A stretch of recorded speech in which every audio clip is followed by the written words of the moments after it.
last punchline, whatever you're talking about. Whatever it is that you need to say. I have a couple of things that I would like to bring to your attention. Actually, a couple of people that I want to bring to your attention before our talk begins. The first one is, where's Melanie? Melanie and Andrea, please come out. We want to thank the Fellows family for not only this amazing dinner, all of it completely Lenten available. Every year they teach us that there's no excuse for not fasting. This was amazing. And also for the gifts, you may have seen on your table a little lukumi with a little cross box and the icon of Saint Paisios, who we're going to hear about today. So I want to make sure that you all know this comes from the Fellows family, who put a lot of heart into this dinner, a lot of love into it. And I have to tell you, seeing you all in church, I was really, really infected with some spiritual joy. You all came in to worship with beautiful joy in your hearts, ready to be in the liturgy. It was definitely felt. And all the love that you have, and the Spiritual Life Committee also, you are making us very happy that we're making you happy, right? Has it helped me to help you? What is that thing? But anyways, you made us happy, and we hope that we made you happy too. Our speaker tonight, Yanni Katsimbari. Am I pronouncing your last name right? Perfect. Okay. If I were to try to do an introduction to him, it would take about half an hour for all of the places that he studied, and all of the places that he works, and all the places that he's been, and all of the volunteer work that he's done.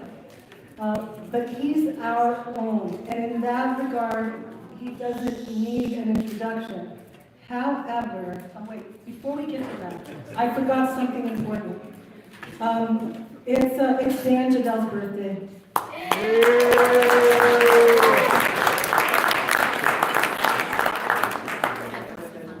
Happy birthday, Dan. Happy birthday, Dan. Okay, and so Yanni was a personal friend, or I should say, St. Paisios was a personal friend to Yanni's family. And, how do we understand how God arranges these things? But because of his connection to St. Paisios, did I say the wrong thing? Because of Yanni's connection to St. Paisios, we have a special blessing in our parish and in our city. And so without further ado, please give your undivided attention to Yannis.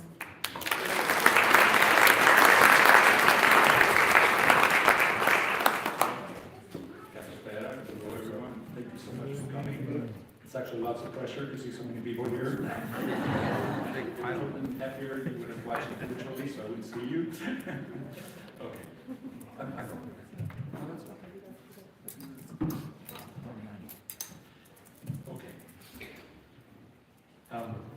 My name is Yannis Katsimbais, and I'm here today to talk about a monk I knew from my childhood. From my childhood years, a person that was a friend of the family, whose father, Protos, was a very good friend of my grandfather, a very modest monk I always had respect for. A monk who I always remembered talking calm but full of life. Talk simple, but I could feel words full of meaning. Next picture, please. I had my wife helping me out with the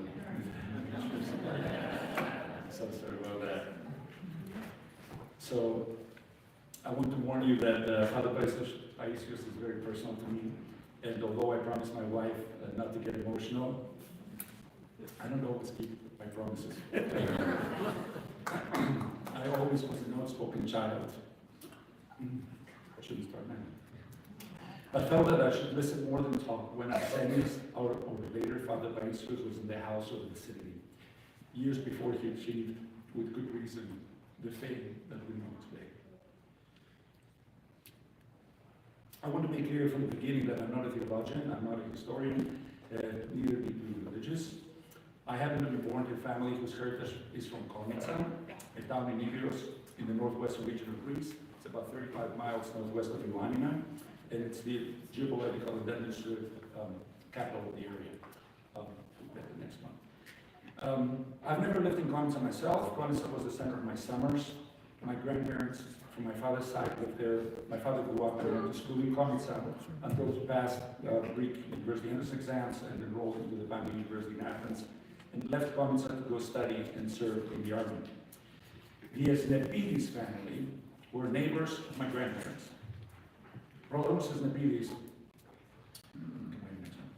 Ascetic was a good friend of my grandfather Yanni. Evlogia Ascetic was a good friend of my grandmother Maria. My grandfather and Mr. Ascetic both fought together in the same military unit against the intruding Italians in 1940, fought in the same resistance events during the German occupation of Greece, and fought together in the National Army during the Greek Civil War. They were also church supporters, being active in the same parish of St. Nicholas, the metropolis of Konitsa, and donating and helping whenever needed. The Ascetic kids were always around my father's house, were substantially older than my father, but would always come to ask my grandfather for advice or help, especially if the Prodromos Ascetic passed away. Arsenis, the sixth child of their family, was very faithful and dedicated to our Orthodox religion from small on. I will repeat small parts of his biography since I believe that they are important to my connection to him and his later development. I will repeat small parts of his biography as I said. Arsenis Ascetic is named Paisios after his monk initiation, and later Paisios, named by Simeon, the elder in Mount Athos, was born in Farasa, a town in Cappadocia, nowadays Turkey, on July 25, 1924. He was the son of Prodromos, interestingly enough, meaning the forerunner, and Evlogia, meaning the blessed. We have to keep in mind that those were very tumultuous times and catastrophic for the Greeks of Minor Asia. The Ottoman Empire had fallen apart after the First World War, but the so-called new Turks under Atatürk and Inonu recognized the state, attacked the Greek army, and pushed the Greeks out of Minor Asia. The Treaty of Lausanne in 1923, implemented by the great powers of the time, called for a population exchange, an ethnic cleansing of the Greek population of Minor Asia. The Greeks of Farasa had to leave their homeland of over 3,000 years for the Greek mainland if they wanted to survive. The ascetic hieromonk, Arsenios, was the spiritual leader of the town, the priest, the teacher, the doctor, and the protector.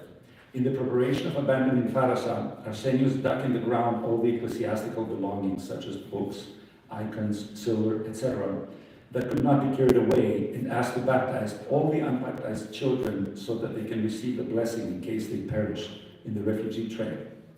He baptized the little newborn Ascetic child at 13 days of age, and 1 week before abandoning Farasa. He gave him his own name, Arsenios, explaining that he should be the bearer of his legacy. The hieromonk later was canonized as Saint Arsenios of Cappadocia. By the way, I was reminded by my friend Christina, who's here today, that hieromonk Arsenios was known to baptize children with names that were rare and did not have certain dates of name day celebrations, because the Greeks would celebrate the name days elaborately with a lot of alcohol and dancing, and that proved many times to be lethal, since these days were used by the Turkish criminal gangs and intruders to attack and loot the village. Hieromonk Arsenios was known for his wisdom, which saved the Farasiotes numerous times. Father Paisios, or Arsenios, grew up as a child knowing and realizing the weight of carrying Saint Arsenios' name. He has confirmed that this was the main reason he turned into reading Synaxaria, books about the lives of Saint Arsenios and other saints. Early in his childhood, the Synaxaria, where his love was like, when I was reading comic books when I was a kid, they used to tell me that's how Father Ascetic or Father Paisios used to read the Synaxaria. He once said, either his blessing, meaning Saint Arsenios' blessing, worked on me becoming a monk, or he foresaw the gift I had. Either way, it proves that Saint Arsenios was a holy man. Father Paisios always felt that he had a big burden to carry to prove himself worthy of carrying Saint Paisios' name. He used to say to my grandfather that he feels he's near him in all decisions he makes, and that he always is omnipresent. After the Farasa made it to the coast, more than a month walking to Messina, they boarded a ship to Piraeus. They were sent to various places such as Kerkira, Despotia, until they settled in Konitsa about 2 years later in 1926. The policy, I have a water, thank you, I ordered. It doesn't work.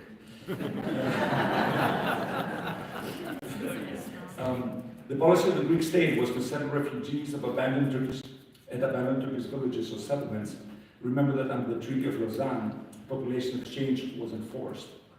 Konitsa had a population of around 3,000 people, of which 1/3 were Muslims, primarily of Turkish descent.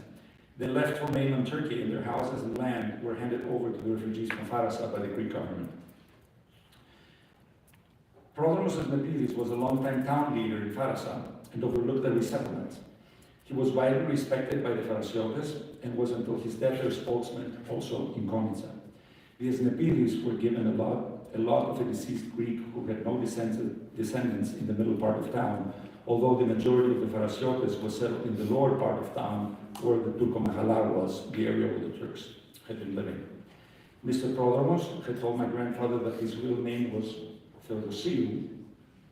Excuse me, I jumped over him. I'm sorry. I don't recognize here, so. That his real name was Theodosiou, but he had changed it because the Turks were looking for him to kill him. He wanted to change back to his original name in Greece, but the procedure was too cumbersome and expensive, and so he kept the Asnepidis name. The house they settled in, is 200 yards from the house of my father, which my grandfather bought in 1936. My grandparents bought this house when my grandfather, a lumberjack and wood merchant, auctioned the forest of Stomio from the municipality of Konitsa in 1935 for the period of 5 years. My grandmother lived in the village of Istrato, where my grandfather was also the mayor, but since Konitsa had become the center of my grandfather's business, he moved my grandfather along with a newborn father of mine to Konitsa. The two towns were 35 miles apart. Note that there was no car road leading to this back in the day. My grandmother Maria made quick friends in the neighborhood and had around mostly with Mrs. Evlogia, since they were both considered immigrants by the Konitsiotes. Evlogia was a refugee from Minor Asia, and my grandmother Evlaka from another village. My grandfather would leave for days on the mountain at his sawmill, and Mr. Asnepidis in the valley, working the land from morning till dawn. This gave my grandmother and Evlogia a lot of time together, needle knitting or crocheting. I would like at this point to mention that Konitsa was liberated from the Turks on the 24th of February 1913. Two of the three main chieftains, or Kapitanei, who led the liberation with 300 men from Bistrato, were my two grandparents, Nicholas Karagiannis and Voulas Katsibaris. In honor of God helping them liberate the town after 500 years of Turkish occupation, they built together with two other families a little church, a little chapel, an exoklisi, dedicated to Agia Varvara, Saint Barbara, the patron saint of the artillery. This exoklisi, Agia Varvara, is 15 minutes walking in the forest west of the town, of the center of town, and lies at the neck of the mountain on a very scenic location, allowing for a panoramic view of the town and the valley. The house of my grandparents is on the path to the little chapel.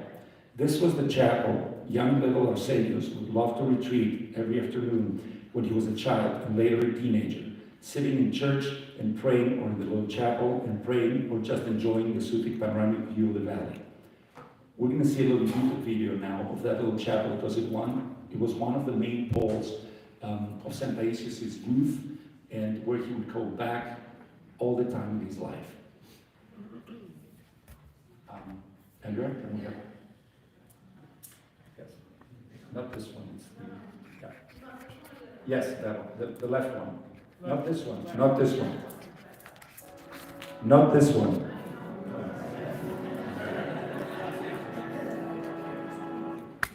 Okay. Good. And this is the Pirota Nipli, by the way. I didn't make the video, but I think it's very nice.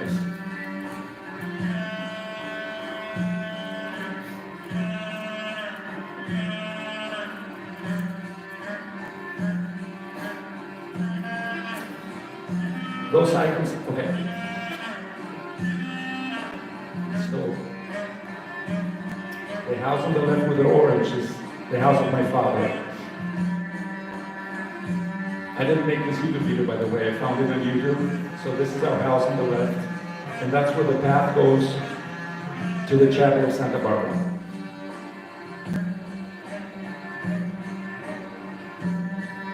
It's a 3-minute YouTube video, so just bear with me. This path, I use Paisios, or back then, little Ascetic. The path is the same as it was 100 years ago. So this chapel was built in 1920, and this is the path the way it was. That's a little apsida that was built by Father Apostolos from Konitsa. My family has donated the whole renovation of the area together with the Ascetic family. We sort of feel obliged to take care of this chapel. So this is where Ascetic, Father Paisios, would always go and sit. Actually, the upper corner, we'll see later. And there is a cave in the back where later on, when he came as a monk, he used to sit in the cave for days with a little piece of bread, and that's all he would eat.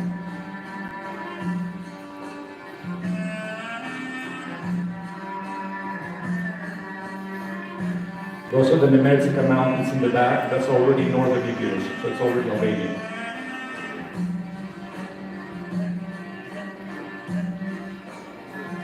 That's the cave where Father Paisios used to sit, especially when it rained, or he would sit in the chapel.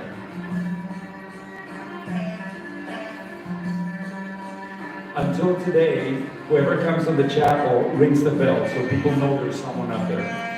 And this is the place where you would always sit as a child and look down at the valley.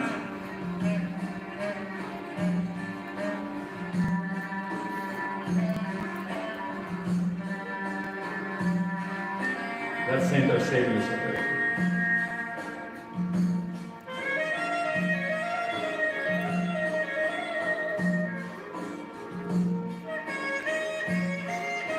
Nothing has changed in here except the iconographies that were done about 25 years ago.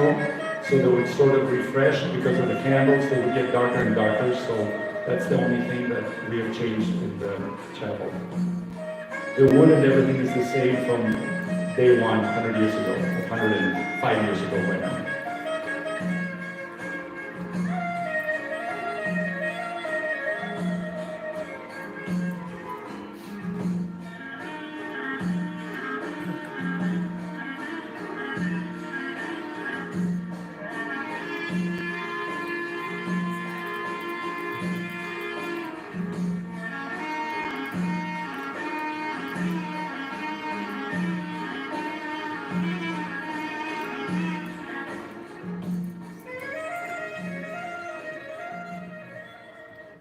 So after today, also children run up to the church. It's about 15 minutes from the last neighborhood.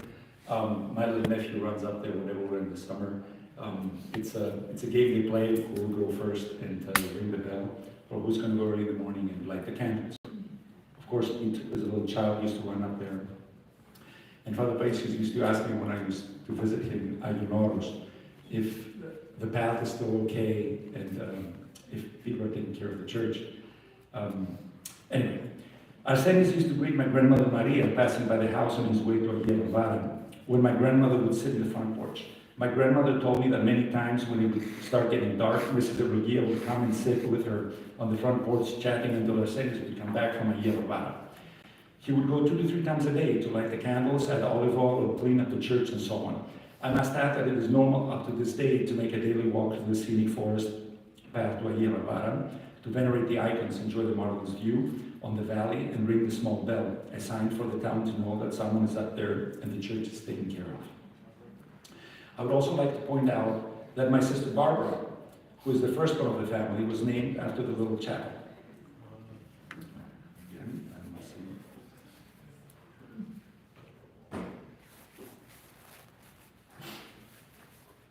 Was named after the little chapel. Although the tradition in Epirus has it that the first girl is named after the grandmother, mother of the father, my grandmother Maria wanted that my sister be named after Aguilera due to the history of this little chapel with our family. Note that our family is one of the two families that still is responsible to take care of the chapel, and traditionally on December 4th, when the name day of the Gila is celebrated, our house will be open for all passerbys to stop on the way back from the name day liturgy, get a lugumi, a piece of pita, some mezze, and have a traditional cipro or cognac. Unfortunately, being in the US, it doesn't work like that since a couple of years, but that was a tradition. There's two other families that keep it up when we are not there. My grandfather has told me that when it would rain and Arsenis would be at the chapel, his mother would wait at our house until the rain would stop, and he would appear from the woods. Several times my grandfather or one of his brothers would run up, of the brothers of Arsenis, would run up to the chapel to get him. Behind the chapel there are still a couple of caves in which he would cuddle and pray and enjoy the rain. He enjoyed nature and the outside a lot since the time he was a child, and would blend in with nature. Later, he was known for communicating with various animals. He would meet in the woods, such as a bear, the famous snake that would come visit him in the water springs in the Stomia monastery, a little wolf that would come and sit close to him, and he would talk to them and pray with them, as he liked to say. Both his siblings, as well as my grandfather, were telling me that he loved reading, and he started concentrating on the Holy Bible and the Synaxaria from very young on. The war found him as a teenager in Konitsa, with all the fears a young adult had. He found tranquility in praying, even when the situations were very extreme. I want to share an incident told to me by one of his teenage friends, Dionysius Cassius, who also happens to be a first cousin-in-law of my mother-in-law, and fellow speakers. Arsenis' brothers had enrolled in the royalist partisan resistance Eves, as well as Dionysius' father. Konitsa was dominated by Elas partisans who primarily belonged to the Communist Party and opposed Eves. One captain of theirs came to the house of the Ascetic one day and recruited Arsenis along with his friends Dionysius and Yorgos Nikolopoulos to transport some ammunition to a partisan group in Burazani, about an hour walk in the valley of Konitsa. The three friends, not really having a choice, mounted the backpacks and took off in the middle of the night to walk to the location they were supposed to deliver the ammunition on the banks of the river Vedomatis. Once they met the connecting partisan and delivered, they started walking back, when to their surprise, the partisans from across the river started shooting at them. It was an ambush. Dionysius and Yorgos jumped behind some large rocks to protect themselves. Arsenis, though, was frozen. He bent down to his knees and started praying. Dionysius was screaming to him to duck down and seek coverage, but Arsenis was not listening, did not seem to hear him at all. He went on with his prayers as loud as he could. A few minutes later, which seemed endless to Dionysius, the partisans stopped shooting, either because they ran out of bullets and had to refill, or because they felt that they had killed them. Arsenis turned around and with fear in his voice called on Dionysius and Yorgos to run with him. Dionysius told my wife Andrea and I that the bullets were hitting the ground around Arsenis, were hitting stones around him, but not one bullet hit him. Arsenis said later that he was not hearing anything but his prayer. In the war, when he ran back to save another French soldier, Mr. Pantelitsekos from Kekera, who had fallen behind during the battle, his comrades said laughingly, "He does not fear bullets, he only fears God." That proved more true than they thought. At this point, I want to mention that, as most of you know, I got to know Andrea here in Michigan at this church. Although I knew her mother's side was from Konitsa, it took us more than a year to find out that Ulysses Cassius, one of Father Paisios' childhood friends, and his wife Asimina, a family friend of my parents, a couple I knew since I was a toddler, was related to my nowadays wife Andrea as the first cousin of her mother Anne. I can't neglect the feeling that Father Paisios' spirit is omnipresent, somehow everywhere in my life. Arsenis was eventually called to serve in the Greek army. He told me that when I would be called to serve, I should, just like him, go and light a candle at a Yevavara and say a little prayer. He told me that at work with him, he served in the Army Communications Unit and did not have to kill anyone. He was very worried about that since he was serving in the middle of the war. Can we have the picture of the soldier? He had a gift to relate everything happening around us to prayer and God. He said once, while serving in the army at the battlefront during the war, when we were in continuous communication with the center of command, we were actually feeling safe. When we communicated only every couple of hours, we felt unsafer. When we communicated only twice a day, we felt abandoned. The same happens with prayer. The more we pray, the more spiritual safety we feel. Prayer is safety. If we are in continuous communication with God, we can prevent any evil. After the war, although he wanted to go to Agionoros and become an ascetic monk, he returned to Konitsa, where he worked as a carpenter in order to help his family. His two brothers were still serving in the army, and his father was getting older. He was buying wood for my grandfather, who supplied most of the area with wood, and as a carpenter, he needed a lot. He would also volunteer at the orphanage at the Anagnostopoulou Foundation School, a Boston-based foundation, which today I'm a member of the Board of Trustees, where he would take groups of orphan children to a Yevamara every evening after work. He read to them the Bible and taught them to chant. On Paisios Day, many of those children, old men and women now, come to Konitsa to chant. Come to Konitsa to chant in a Yevamara in the new St. Paisios Church. He left Konitsa for Agionoros after 3 years, after his brothers returned from the army. We have the next, please. After being initiated as a monk, receiving the name Paisios and later Paisios by Elder Simon, and spending 3 years in various monasteries and skitas, he became sick and was sent back to Konitsa by his elders in order to cure his lung issues, which burdened him a long time, actually through his whole life. In Konitsa, he found refuge again in his beloved Yevamara, the chapel where he always felt comfort. Now, though, he would stay there for days, living on a piece of dry lahana, a dry bread, and spending endless hours praying and chanting. That is when he started thinking about retreating to the Stomy monastery. Stomy, a monastery dedicated to Panagia, about 2 hours walk from Konitsa, was built in 1442, was renovated in 1770, and was destroyed and burned down by the German Wehrmacht in 1943. Father Paisios asked for permission from Metropolitan of Konitsa to rebuild the burnt-down monastery. Not many people believed in him. Nonetheless, he started on his own, partly carrying wood and building material on his back until he managed to encourage the Konitsiotes to volunteer and help him. My grandfather Yanis had at that time a sawmill about 1 hour walk north of the monastery on the Dinfi mountain. He employed about 15 men from Konitsa and other villages. Father Paisios used to come in the evenings and stay with him at the campfire and talk with them about their problems, read them the Bible, pray with them, and even take confessions. He was very beloved by the lumberjacks. When they would get worried about him walking back at night, he would tell them that he does not fear the animals. They are his friends. He was telling me the story of him meeting a bear that hung around the area, and although he was very scared the first time, he started praying and chanting some hymns, and the bear sat down and did not move. He had similar encounters with a wolf and a snake that would come to the fountain near the monastery. He told me repeatedly to live with nature, try to be part of it and not work against it. We are all creatures of God. We all have our place on earth as God's creations. My grandfather donated the wood needed to rebuild the monastery in 1958. The cement and other building materials were donated by various other Konitsiotes families and friendly families from Farasa, and the monastery was rebuilt by volunteers led by Father Paisios. This is him in 1958. Can we have? Yes, okay. No, I think maybe we can see the video of Stomy. That's another video of 3 minutes that again I found on YouTube. It's not my video, but it really describes and maybe get the idea of the Stomy monastery in the wilderness. It was for him very important that he stays alone. He always used to get mad if he would be interrupted in his prayers. He used to communicate everything as a radio operator. He used to say that when you communicate with God, it has to be a clean communication. You can't have interferences. He used to compare it with bad frequencies on the radio.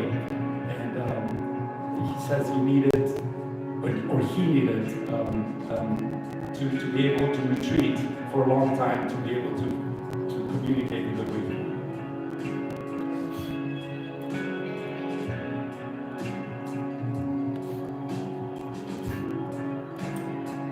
I've taken my wife to Stomy 3 times.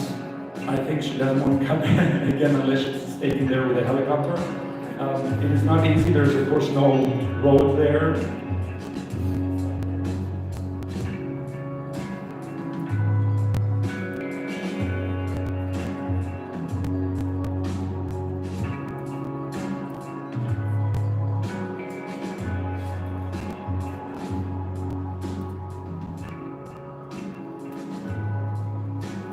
It's very interesting that Father Paisios left Stockholm Monastery in 1962, 4 years later.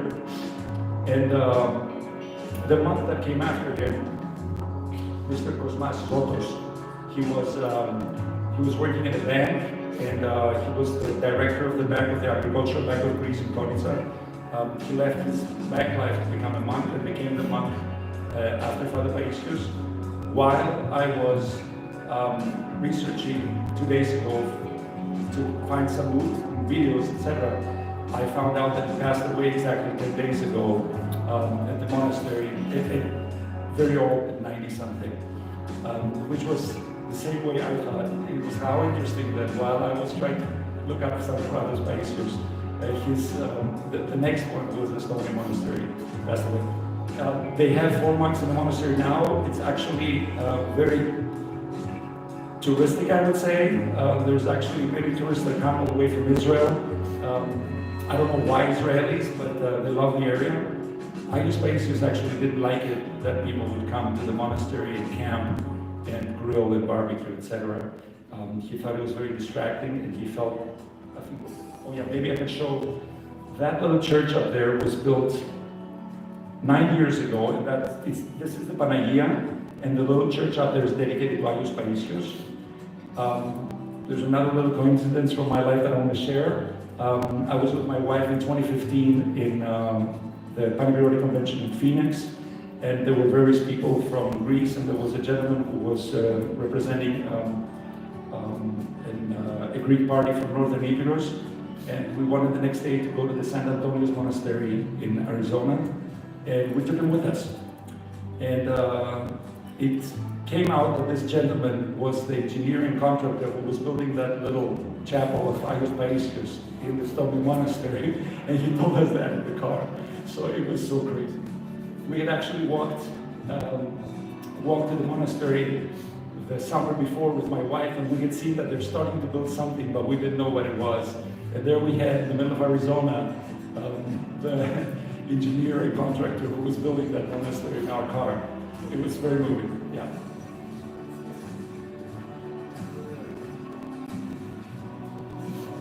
And I urge you, if you can walk a bit, please do go to the monastery. The path there is the goal. That's how I always see it. Okay. Thank you.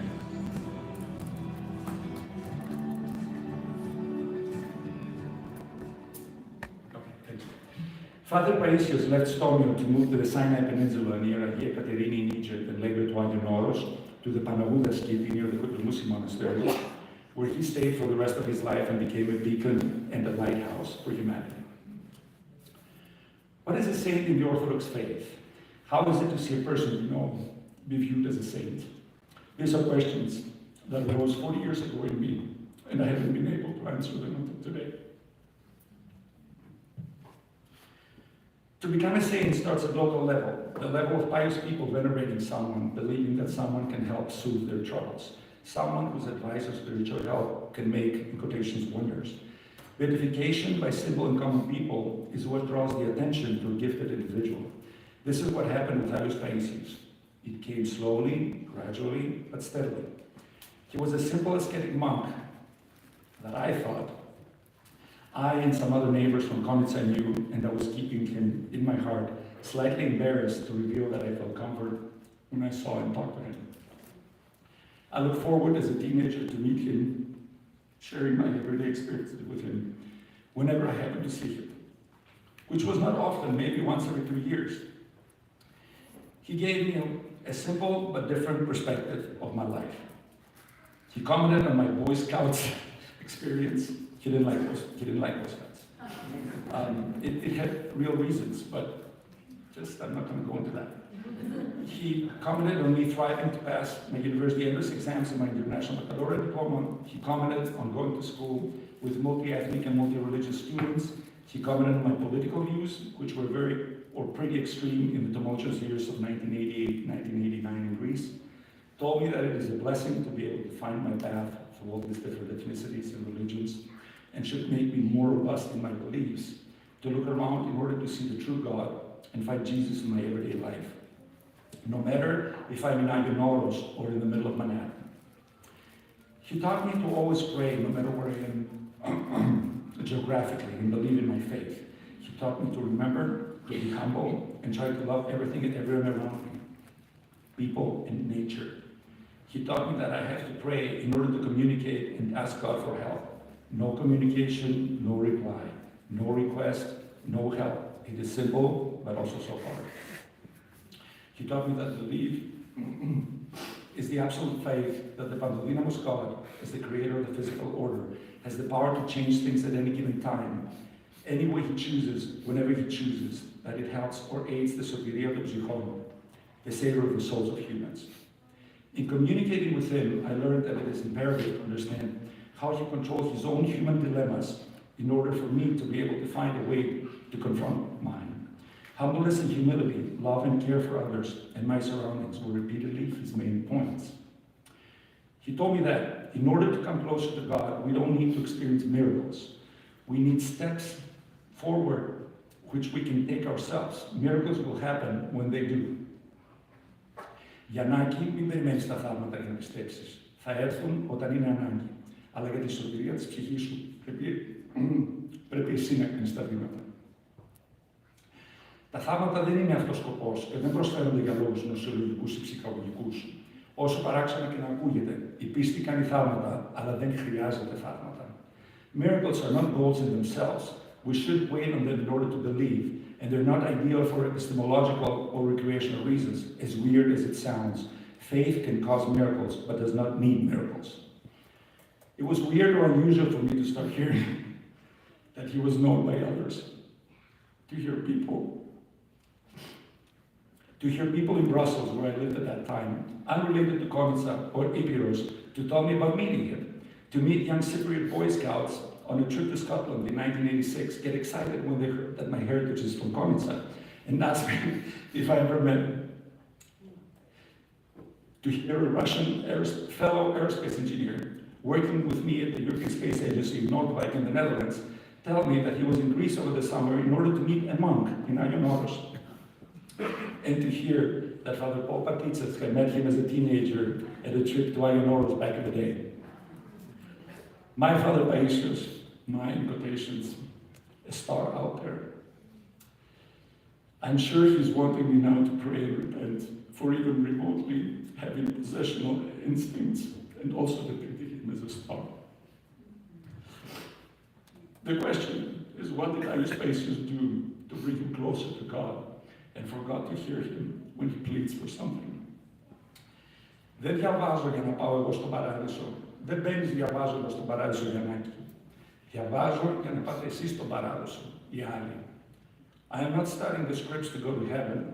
You don't go to heaven by reading. I read so that you can go to heaven, you all. That's what he used to say, not only to me, but to others too. There's a lot to read about him and about what he said. I wouldn't call it preaching. In my eyes, he did not preach. He tried to explain God's words with his own simple words. He tried to live the way he thought God wanted him to in order to save others. Maybe that is why he was so appreciated. Because that simple kid from Farasa, growing up in Konitsa, not being highly educated, rather an autodidact, having a lot of health issues, growing up in very troubled times, had the gift to bring people closer to God by just telling things his way, the simple way. Last time I met him was in 1990 in Panauta. He told me this in his low, inviting voice. Μη φοβάσαι, δεν πρόκειται να μας αφήσει ποτέ ο Θεός. Don't worry, God will never abandon us. Η μνήμη του θα είναι αιωνία. His memory will be true.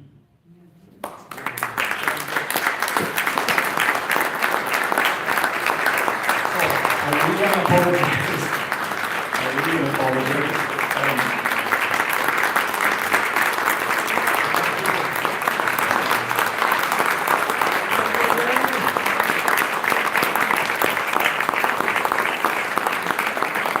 I really want to apologize. I tried it today twice and I was crying the whole time. My wife was laughing. So anyway, I'm open to any questions. As I said, I'm not a theologist. I can't go into deep. It's better if you people read about his sayings. It's really simple what he said. What was very amazing was explaining everyday things, commenting on everything. He was a person that was interested in everyone and everything. He would comment to me, I'm a fan of Ike Athens, of the soccer team, and he commented to me that he thought it was offending that they're using the Byzantine sign with the double eagles for their sign. And he said it shouldn't be a religion. He had opinion for everything and put it in simple words, always combining it with the Bible. Always finding a way to bring everyday life to the Bible. And I think that's what was appreciated with most people. That's why he's so famous. That's why he's such a tremendous person as a person. And of course, as a saint, I had a hard time to call him a saint. I was calling Father Paisios, but he's a saint. And the last thing, my nephew is named after him. We were going to baptize him, my sister's son, Farara's son. We were going to baptize him in June 2015, and he was going to baptize Stylianos. And in January 2015, they canonized Paisios, so he's Paisios Stylianos. And he's very happy about it. He's carrying my name in pride. Yes, any questions you have? Just so you're not confused by the photo, obviously that's a composite photo because St. Paisios is in the grave. So don't get confused by that. It's not a big choice of pictures, sorry about that. I would like to say that there is an Oronictio on the 11th of July to the 12th of July, the day he passed away in Suroti, in Chalkidiki. We have some people called Chalkidiki here. I went for the first 9 years. I was trying to be there in July always. My parents were there all the way until 2014, until my nephew was born. Nowadays, there's over 3,000 or 4,000 people staying the whole night. It's incredible. I was last time in 2023. I didn't stay the whole night. I just visited with my ailing father. And it's incredible how many people he moved. And it's very interesting also that lots of people, Orthodox, not from Greece, but from other Orthodox countries, especially Ukraine and Russia, now that they are in war. You see lots of Ukrainians, lots of Russians, lots of Belarusians, Bulgarians, Romanians, Greeks from Australia, Greeks from the US, etc. And of course, lots of Konitsa. They have, I think, 8 or 9 buses that go to Suroti. They also now celebrate the new St. Paisios church in Konitsa itself, because the older people cannot travel anymore to Chalkidiki. But if you can ever witness it, I would urge you to at least just go and venerate. If you want to venerate that night, his grave, you probably will have to wait 4 to 5 hours. So, this way.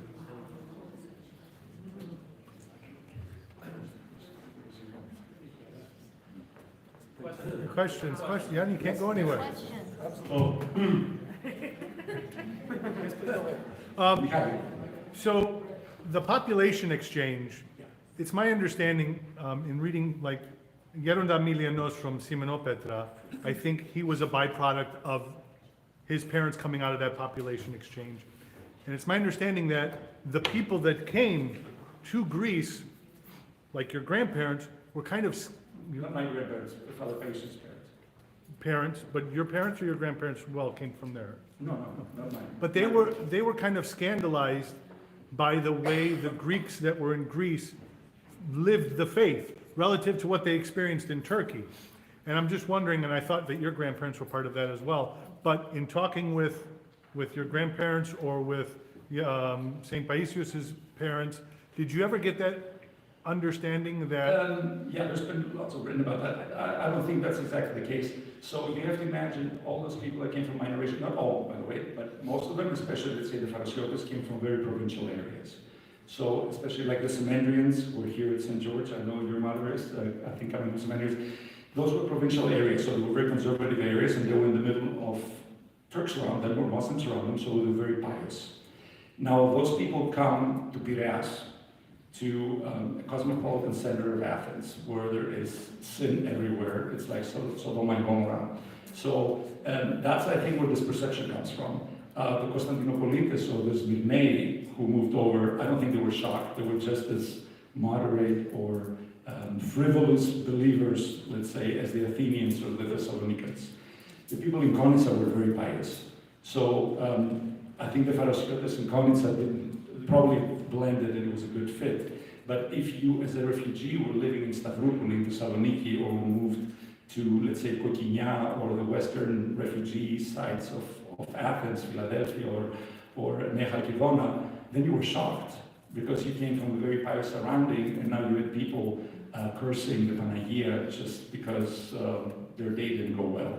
So that's where I think this misperception comes. It's not like that they were more pious in Minor Asia than they were mainland Greece. It's just, I think, this kind of. But obviously, this is my opinion. there's some fruits of that, right? Obviously, Paisios, I think, was one. Emilianos is maybe another. That's true. But I mean, there's also, I guess, monks in Greece who lived in Greece, or I guess. Without, as I said, this is my opinion. Michael, don't take it for yes, please, Jürgen. So I know that monks that live in a monastery for most of their life do all sorts of different crafts. And I know that St. Paisios was relatively a hermit for a lot of his life. Did you see him do any crafts, like making prayer ropes or carving axes? I did not, but he did, because he had a lot of things in the Panabuda in his little cell. But he was a real hermit. Also, my grandfather used to say that they had totally lost him for years. So once he moved from Stomio, in Stomio, actually, he didn't like it when people would go visit the monastery. He wanted the Paisios, but he noticed he needs their help to build the monastery. But he didn't like it that people would come and hang around there. He wanted them to come in order to venerate God and find some kind of peace. Yes, Father. So when he went into Sinai and came back, they had totally lost him. My grandfather was sometimes worried. His brothers and sisters were worried many times. So my father was working for the foreign ministry. They were asking the embassy or the consul general in Alexandria, who's also responsible for Hagia Katerini in Sinai, if they had any communication with him, because they wouldn't hear from him. He was a real hermit. But I think in the later years, when he noticed what good he can do by talking to people, I think that's where he started communicating his gift. And when he was praying in the Panabuda, he would be for partly 2 or 3 days just lying in front of the altar in his little cell. And he didn't care if people were ringing the bell or not. He wouldn't stand up, and he also used to tell me, he always told me to many people, but I heard it too, saying it to me and my grandfather, that he said when you're praying to God, you don't want to be disturbed. He used to compare things always to his radio operation things, and he used to say, you're communicating, if you have a wrong frequency, it will hurt your communication. And so he was adamant about being a hermit. Did he ever tell you if they were to God directly or maybe God talked to him directly? No, I have to say not to me, and remember, I didn't talk to him that much. There is lots of writings about that, and I would say it's good to look into the literature. Can you repeat the question? Oh, the question was, did he ever tell you that he spoke to God? Did he ever speak to you about his interactions with God? And you heard Yanni's answer. Yeah, so again, not to me, but I didn't have many, especially when he was in the Panabuda. I would come and see him for half an hour, maybe come the next day for half an hour.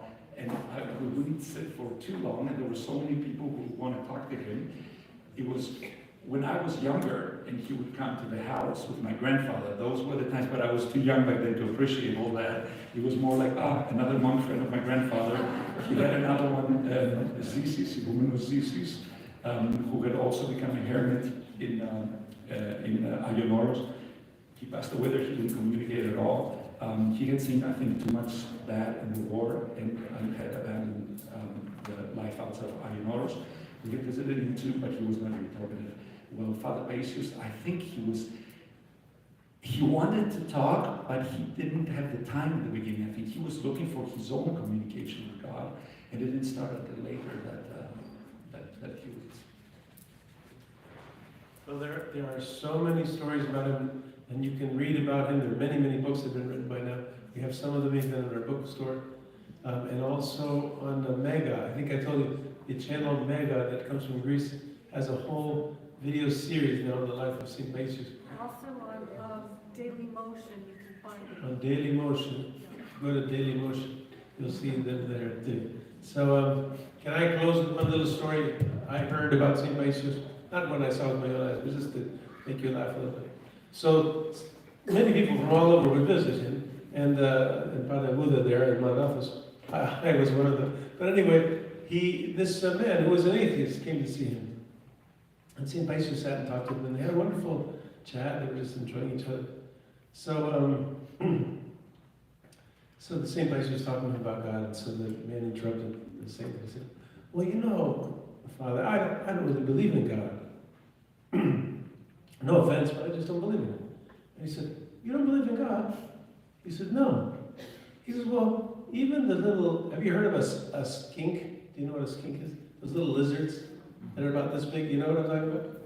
They climb up on walls and anyway, a little skink was going by, and he says to the skink, he says, do you believe in God?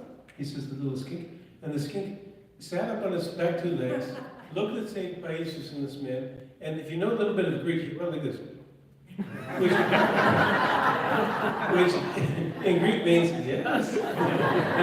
So, and then he scurried off, and then he looked at the atheist, and the atheist like. So he had a sense of humor, and of course this interaction with nature was just his nature. He was that way. Anyway, thank you so much, Yanni. You really, I think yourself.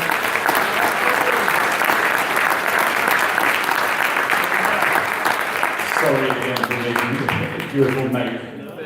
It was so precious to us, and your tears as well. Thank you to the whole Fallas family, as President said earlier, for hosting tonight. We do have a speaker next week, Father John from the monastery. Father John Conkle. He's going to come and speak to us about Father Roman Braga, who has, I think he has actually been canonized. But anyway, or if he hasn't been canonized, it's just a matter of they're waiting for the right moment. So he isn't officially declared a saint yet, but many of us who knew him knew that he was a saint from a long time ago. He was a very holy man too.